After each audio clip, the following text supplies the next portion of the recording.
네, 안녕하세요. 주식은 역시 기리기리세 기리스입니다. 안녕하세요, 여러분들. 자, 오늘은 펠로시가 대만을 갔기 때문에 조금 걱정이 있었으나 하지만 오늘 코스피는 강한 모습을 나타내고 있습니다. 그렇다면 펠로시 관련 뉴스는 또 뭐가 있는지, 그리고 다른 뉴스는 또 뭐가 있는지 한번 확인해 보도록 할게요. 같이 공부하시죠. 렛츠 기릿. 첫 번째 소식입니다. 펠로시 뉴스 몇 개를 빠르게 보도록 할게요. 자, 경제 뉴스를 딱 키면은 펠로시 관련 뉴스만 엄청나게 가득가득합니다. 그만큼 지금 전 세계에 관심을 받고 있다고 볼 수 있겠죠. 그리고 여러분들이 아시다시피 결국 낸시 펠로시 하원 의장이 대만을 방문했는데요. 다만 그 와중에 미국도 이렇게 뺑 돌아가는 이러한 경로를 선택하면서 중국의 체면도 살려줬다는 평가가 나온다고 합니다. 그러니까 중국이 한쪽으로 너무 몰리지 않게 약간 숨구멍을 틔워줬다고 생각을 해볼 수 있겠죠. 그런데 그럼에도 중국의 반발은 나올 수밖에 없는 상황이기 때문에 긴장감을 조금 더 가지고 한번 지켜봐야 될 것 같습니다. 펠로시가 일단 떠날 때까지는 봐야겠죠. 다만 지금 증시는 큰 반응이 없는 걸 봤을 때는 아마도 그냥 단기 노이즈로 끝날 확률이 꽤나 높을 것 같습니다. 그런데 역시 낸시 펠로시 노빠꾸 행동으로 꽤나 유명한 사람인데, 그런데 대만에 도착하자마자 조금 매운맛을 말을 했다고 합니다. 자, 무슨 말을 했는가 봤더니 전 세계가 독재와 민주주의 사이에서 선택을 마주한 상황에 2300만 대만 국민에 대한 미국의 연대는 오늘날 그 어느 때보다 중요하다라고 발언을 했다고 합니다. 그러니까 이 말을 조금 풀어서 보자면은 공산국가인 중국을 대만과 미국이 힘을 합쳐서 때려잡아야 되지 않겠니? 우리가 지금 대만의 뒤를 봐주고 있다, 이렇게 말했다는 거겠죠. 확실히 발언 하나하나가 말 한 맛인 걸 확인할 수 있습니다. 그리고 이번 방문에서 대만 총통도 만나고 그리고 TSMC도 방문을 할 계획이라고 합니다. 그렇다면 중국이 가만히 있을 수 있을까요? 아니겠죠. 중국도 뭐를 해야 됩니다. 안 그러면은 전 세계 놀림거리가 될 수밖에 없기 때문에 중국도 바로 대응이 나오고 있는데 어떤 게 있나 봤더니, 일단 중국은 맞춤형 군사행동으로 국가 주권과 영토의 완전성을 수호할 것이라며 4일부터 7일까지 대만 주역 해역에서 군사훈련을 할 것을 발표를 했다고 합니다. 그러니까 4일부터 7일까지 대만을 좀 위협을 하겠다고 볼 수 있겠죠. 그런데 4일은 당장 내리지만 하지만 그때는 펠로시 의장이 대만을 떠난 후 실시하는 거기 때문에 직접적 충돌은 피한다는 메시지로 해석을 해볼 수 있다고 합니다. 그러니까 중국도 체면을 살려야 되기 때문에 군사행동을 하긴 해야 되는데 하지만 직접적인 건 피한다는 걸 볼 수 있습니다. 그리고 플러스 중국은 이러한 조치도 같이 취했습니다. 바로 100개 이상의 과자와 빵 등 대만 식품 브랜드에 대한 수입 금지를 발표했다고 한대요. 그래서 이것 때문에 지금 인터넷에서는 조금 조롱거리가 되고 있습니다. 야, 중국이랑 싸우면은 과자를 먼저 수입 금지 조치하네. 야, 진짜 무섭다.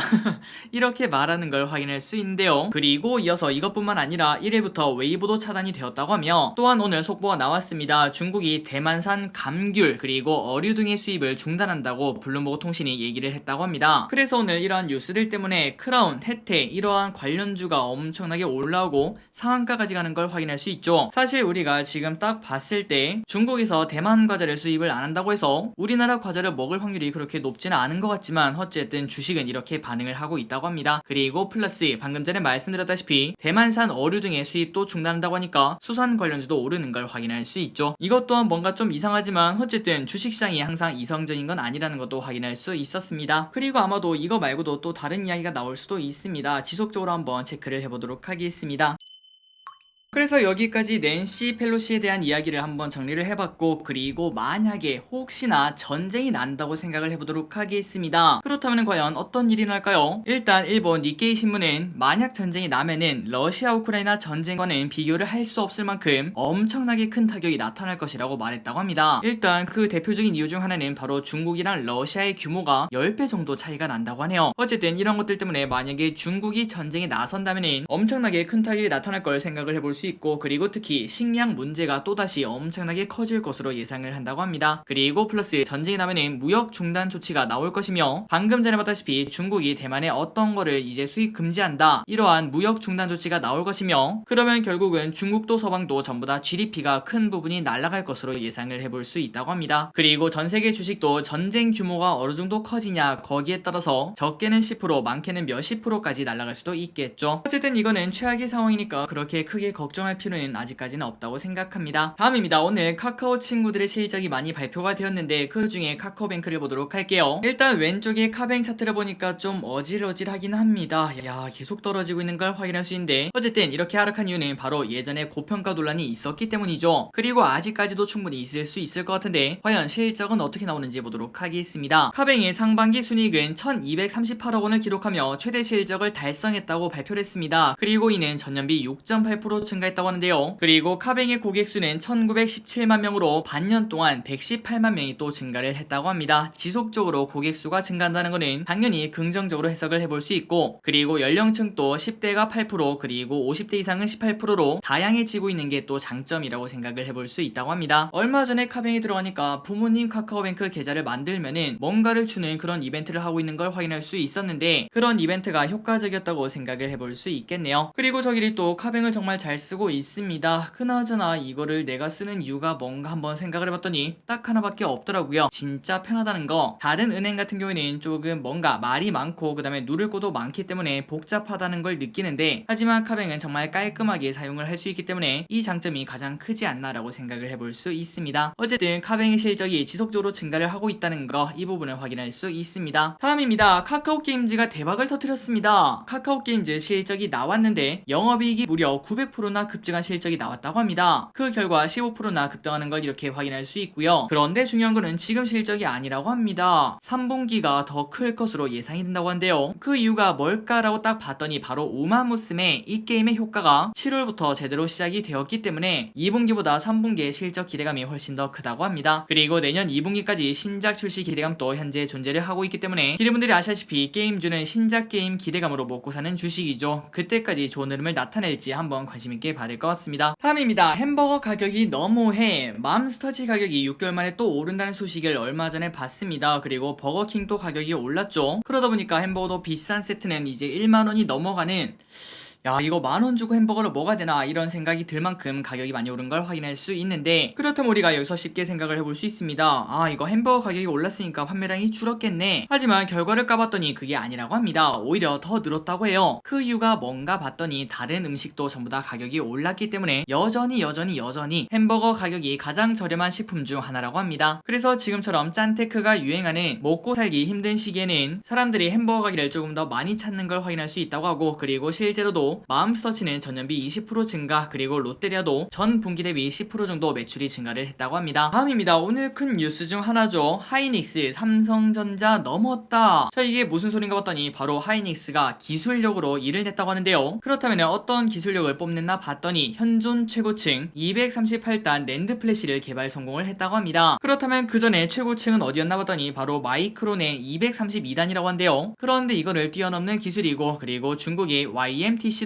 따돌린 것으로 평가를 받는다고 합니다. 그래서 하이닉스는 이 238단 낸드 플래시를 내년 상반기에 양산에 들어간다 이렇게 말했으며, 그리고 중요한 거는 이번 238단 낸드는 세계에서 가장 작은 크기로 구현되었다는 거, 이게 바로 의미가 있다고 합니다. 그나저나 여기서 TMI로 조금만 더 알려드리자면은, 일단 이 단수가 높다는 게 무슨 의미일까요? 이 단이라는 거는 낸드 플래시가 데이터를 저장하는 층수라고 생각하시면 될 것 같습니다. 그러니까 층이 높아지면 높아질수록 데이터 저장량이 갈수록 커진다고 볼 수 있겠죠. 그래서 이렇게 단수를 크게 올릴 수 있는 게 바로 기술력이라고 생각을 해볼 수 있고, 참고로 낸드 플래시는 그냥 저장하는 곳이라고 생각하시면 될 것 같습니다. 그러니까 기분들이 스마트폰을 딱 보면은 전화번호부나 아니면은 사진 이런 거 저장돼 있죠. 그거를 저장하는 곳이라고 생각하시면 될 것 같습니다. 어쨌든 하이닉스가 이런 또 기술력을 뽐냈다고 하니까 앞으로도 더 좋은 결과 있었으면 좋겠네요.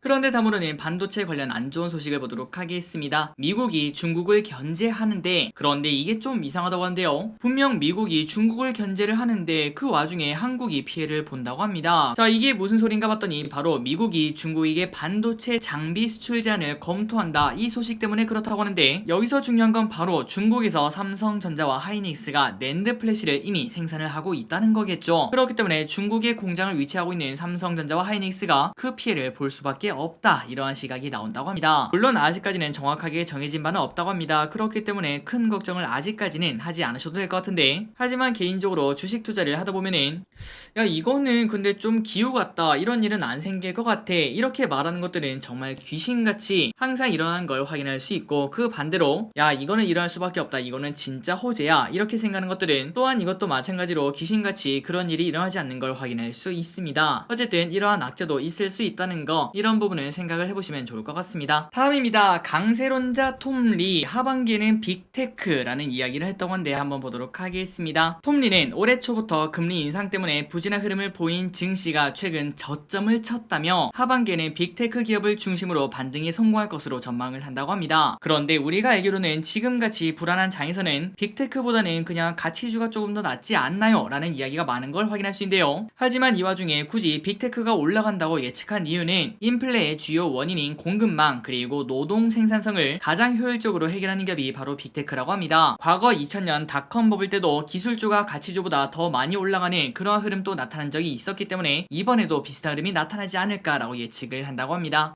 지금 이제 바닥권에서 대략적으로 한 10% 내외로 올라온 이 시점에서 정말 많은 의견이 갈리는 것 같습니다. 불과 한 달 전만 하더라도 더 하락한다, 아직까지 하락 끝나지 않았다, 이런 이야기가 많은 걸 확인할 수 있었는데, 그런데 최근 들어서는 올라간다고 예상하는 사람들이 조금씩 많아지면서 지금 딱 올라가는 거 반 그리고 내려가는 거 반, 이렇게 반반이 아닐까라고 볼 수 있는데, 그만큼 지금 증시가 예측하기가 조금 어렵고, 그리고 그 한쪽 방향을 만약에 맞출 수 있다면은 우리는 큰 수익을 한 번 더 노릴 수 있는 그런 기회가 될 수 있겠죠. 한번 기름들 이번 달까지는 상승을 한다고 하는데, 일단 그 이후 9월부터는 어떻게 될지 예측을 해보시는 것도 좋을 것 같습니다. 다음입니다. 테슬라 어느덧 900슬라, 벌써 여기까지 왔네요. 얼마 전에 $600 이 정도까지 내려가는 걸 확인할 수 있었는데 어느덧 900까지, 그러니까 저점 대비 50%나 오르는 걸 확인할 수 있다고 합니다. 이런 걸 봤을 때는 역시 미국 주식이 답인가, 이런 고민 우리는 충분히 해볼 수 있겠죠. 감탄만 나오는 차트라고 볼 수 있습니다. 물론 그 전에 이러한 큰 하락이 있었다는 거는 조금은 아쉬운 점이라고 볼 수 있겠지만, 어쨌든 이러한 반대의 힘이 부럽다고 볼 수 있겠죠. 그리고 최근 테슬라는 호재를 하나 앞두고 있습니다. 바로 지난 6월에 주식 분할을 한다고 말했었고, 이제 주식 분할을 코앞에 두고 있죠. 그런 와중에 $900까지 회복을 했다고 하니까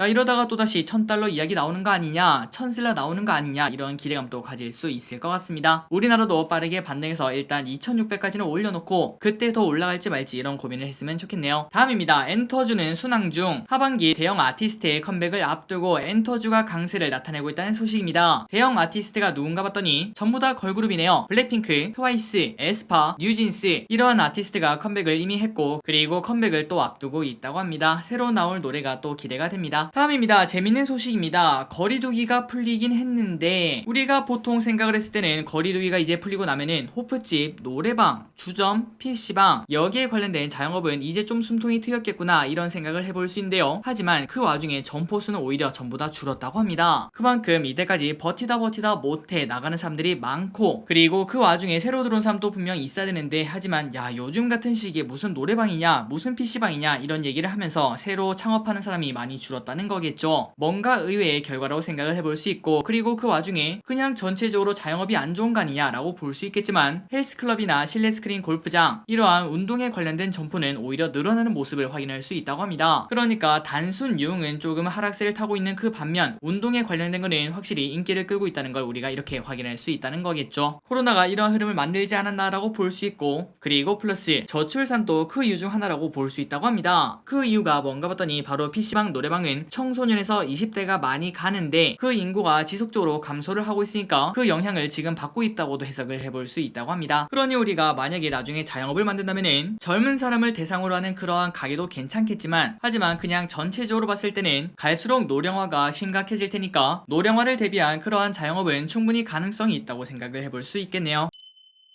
다음입니다. 확진자는 계속 늘고 있다는 소식입니다. 오늘 11만 9,922명이 나오면서 사실상 12만 명이 확진되었다고 볼 수 있겠죠. 물론 올해 초 3월에 하루 62만 명인가 그 정도까지 걸린 적이 있었지만, 그래도 12만 명은 절대 적은 숫자라고 볼 수는 없을 것 같습니다. 그리고 사망자도 하루 사이에 26명이나 늘었다고 합니다. 누적 치명률은 0.13%로 이 정도면 낮은 숫자 아닌가 라고 생각이 딱 들지만, 그런데 하루에 사망자가 26명이나 된다고 하니까 그 숫자의 무게감이 조금은 크게 다가오는 것도 아마도 아마도 기름들 느끼실 거라고 생각합니다. 항상 기름들 코로나 조심하시기 바래요. 다음입니다. LG엔솔 아리백 전환 목표. 자, LG엔솔이 25년까지 전 세계 생산 시설을 아리백 전환을 하겠다는 목표를 세웠습니다. 그러한 영향일까요? 오늘 또 LG엔솔 4%나 상승 중. 지난주에 의무 확약이 풀리고 난 다음부터 완전 날개 돋친 듯이 쭉쭉쭉 올라오고 있습니다. 그리고 참고로 아리백이 뭔가 봤더니 기업이 사용하는 전력 전체를 풍력, 태양광 등 이러한 신재생 에너지로만 사용한다는 그러한 목표라고 생각하시면 될 것 같습니다. 그리고 앞으로 이러한 기업이 많아질 거라고 생각을 해볼 수 있고, 그럴수록 친환경 관심은 높아질 것을 또 예상을 해볼 수 있겠죠. 어쨌든 연기금이 엄청나게 매수했던 LG엔솔 어디까지 올라갈지 관심있게 봐야 될 것 같습니다. 다음입니다. 건설사는 맹꽁이가 무서워. 자, 이게 무슨 소린가 봤더니 일단 왼쪽에 있는 게 바로 맹꽁입니다. 저 길에 쓴 생물에 대해서 잘 모르기 때문에 그냥 이걸 보면은